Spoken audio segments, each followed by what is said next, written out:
They told me consulting is a nightmare to scale, and I did it anyway. When I started my consulting business, everybody was telling me, don't do that. Scaling that business is very hard and consulting is demanding. And they were right. But what I wanted to really test was whether I like consulting because I really wanted to build up a productized business. This I knew. But the question was rather, do I like consulting?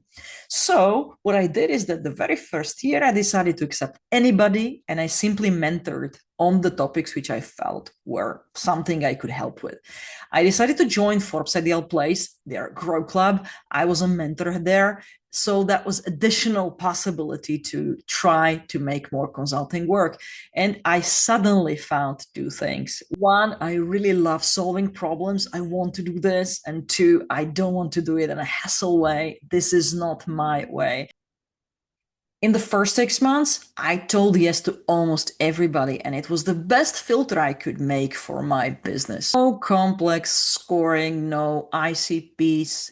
Whom I could help, I simply accepted. And it was the best thing to do because I actually learned a lot about the pains of the founders. I knew that I wanted to do a productizing agency. I already had a lot on my agenda. I knew how to make the methodology. I really knew how to make that business.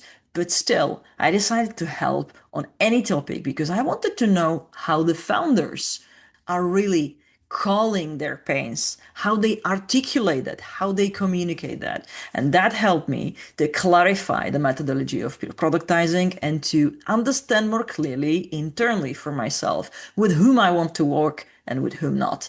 And that really, really, really helped. Your first customers, they are your research, not only your revenue. And anyway, this is why in the productizing methodology of Terzos today, we first validate and then we build because you need to speak their language.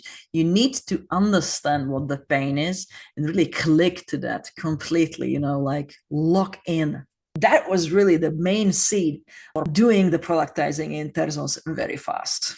So if you do mentoring, if you do coaching, or if you are simply doing some consulting service business, and you know what I speak about when I talk about the hustle, which you can get into when you work one-on-one, then follow this story for more videos because I will share how I got from this to that, how I productized Terzos.